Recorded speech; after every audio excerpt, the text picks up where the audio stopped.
ಇದೇ ಏಪ್ರಿಲ್ 1ರಿಂದ ಟೋಲ್ನಲ್ಲಿ ನಗದು ಬಳಕೆಗೆ ನಿಷೇಧವನ್ನು ಹೇರಲಾಗುತ್ತಂತೆ. ಇನ್ನು ಮುಂದೆ ಟೋಲ್ಗಳಲ್ಲಿಯೂ ಡಿಜಿಟಲ್ ಪಾವತಿಯನ್ನ ಕಡ್ಡಾಯ ಮಾಡಿ ಆದೇಶವನ್ನು ಹೊರಡಿಸಲಾಗ್ತಾ ಇದೆ.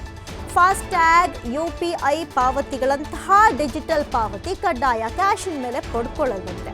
ಟೋಲ್ ಸಂಗ್ರಹ ವೇಗಗೊಳಿಸುವಂತಹ ಉದ್ದೇಶದಿಂದ ಹೊಸ ಪ್ಲಾನ್ ಅನ್ನ ರೂಪಿಸಲಾಗ್ತಾ ಇದೆ. ಕೇಂದ್ರ ರಸ್ತೆ ಸಾರಿಗೆ ಮತ್ತು ಹೆದ್ದಾರಿ ಸಚಿವಾಲಯದಿಂದ ಮಹತ್ವದ ಘೋಷಣೆ. ನೋಡಿ, ಇದರಿಂದ ಬಹಳಷ್ಟು ತೊಂದರೆ ಆಗ್ಬೋದು. ಒಂದು ಕಡೆ ಟ್ರಾಫಿಕ್ ಕಿರಿಕಿರಿ ಉಂಟಾಗ್ಬಿಡುತ್ತೆ, ಮತ್ತಷ್ಟು ವೇಗಗೊಳಿಸಬೇಕು ಎನ್ನುವಂತಹ ನಿರ್ಧಾರದಿಂದ ಈ ರೀತಿ ಕೈಗೊಳ್ಳಬಹುದು. ಆದರೆ ಕೆಲವೊಮ್ಮೆ ಡಿಜಿಟಲ್ ಪಾವತಿ ಎಷ್ಟರ ಮಟ್ಟಿಗೆ ಎಫೆಕ್ಟ್ ಆಗುತ್ತೆ ಅನ್ನೋದನ್ನ ಕೂಡ ನಾವು ಗಮನಿಸಿದ್ದೀವಿ. ಒಂದು ಸಾಮಾನ್ಯ ಪ್ರಾವಿಷನ್ ಸ್ಟೋರು, ಮೆಡಿಕಲಲ್ಲೋ ಹೋಗಿ ನಾವು ಥಿಂಗ್ಸ್ಗಳನ್ನ ತಗೊಂಡು ಅಲ್ಲಿ ಪಾವತಿ ಆಗಲಿಲ್ಲ ಅಂತ ಹೇಳಿದ್ರೆ, ಡಿಜಿಟಲೀಕರಣನ ನೀವು ಅಷ್ಟೊಂದು ಅವಲಂಬಿತವಾದರೆ ಆ ಸಂದರ್ಭದಲ್ಲಿ ಹಾಗಾದ್ರೆ ಏನು ಮಾಡಬೇಕು? ಅದರಿಂದಲೂ ಕೂಡ ಟ್ರಾಫಿಕ್ ಕಿರಿಕಿರಿ ಉಂಟಾಗುವಂತಹ ಸಂಭವ ಅತಿನೇ ಇದೆ.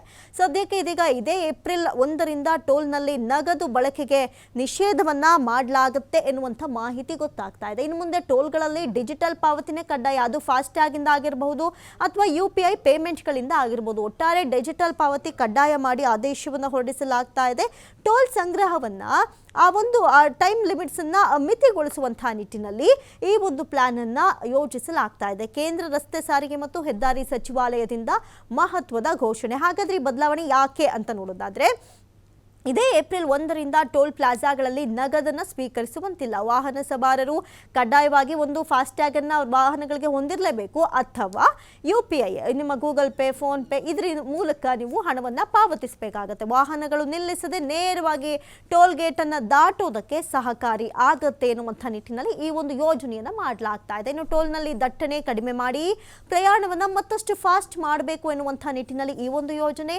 ಟೋಲ್ ಪ್ಲಾಜಾದಲ್ಲಿ ಹಣ ಸಂಗ್ರಹಣೆಯಿಂದ ವಿಳಂಬ ಆಗ್ತಾ ಇರುತ್ತೆ, ಜೊತೆಗೆ ಅದರಿಂದ ಟ್ರಾಫಿಕ್ ಆಗುತ್ತೆ. ಈ ಒಂದು ದಟ್ಟಣೆಯನ್ನ ತಪ್ಪಿಸಬೇಕು, ಜೊತೆಗೆ ಇದರ ಜೊತೆಗೆ ಇಂಧನ ಉಳಿತಾಯ ಮತ್ತು ಸುಗಮ ಸಂಚಾರಕ್ಕೆ ಹೆಲ್ಪ್ ಆಗುತ್ತೆ ಅಂತ ಹೇಳಿ ಫಾಸ್ಟ್ಯಾಗ್ ಒಂದು ವೇಳೆ ಕೆಲಸ ಮಾಡದಿದ್ರೆ ಆಪ್ಷನಲ್ ನೋಡಿ, ಈಗ ಫಾಸ್ಟ್ಯಾಗ್ನ ನೀವು ಮೂಲಕ ಹೋಗಬೇಕು. ಒಂದು ವೇಳೆ ಫಾಸ್ಟ್ಯಾಗ್ ವರ್ಕ್ ಆಗಲಿಲ್ಲ ಅಂದ ಮಾತ್ರದಲ್ಲಿ UPI ಕೂಡ ನೀವು ಯೂಸ್ ಮಾಡಬಹುದು ಅಂತ ಹೇಳಿ 2 ಆಪ್ಷನಲ್ ಕೊಟ್ಟಿದೆ. ಖಾಸಗಿ ವಾಹನಗಳಿಗೆ ಈಗಾಗಲೇ ವಾರ್ಷಿಕ 3,000 ಅಂದ್ರೆ ವರ್ಷಕ್ಕೆ 3,000 ಕಟ್ಟಿದ್ರೆ ಪಾಸ್ ಲಭ್ಯವಿದೆ. ಟೋಲ್ಗಳಲ್ಲಿ 10 ಸೆಕೆಂಡ್ಗಿಂತ ಹೆಚ್ಚು ಸಮಯ ಕಾಯ್ದು ಇರಿಸಿದ್ರೆ ಉಚಿತ ಪ್ರವೇಶ ಕೂಡ ಇರುತ್ತೆ ಅಂತ ಹೇಳಲಾಗ್ತಾ ಇದೆ.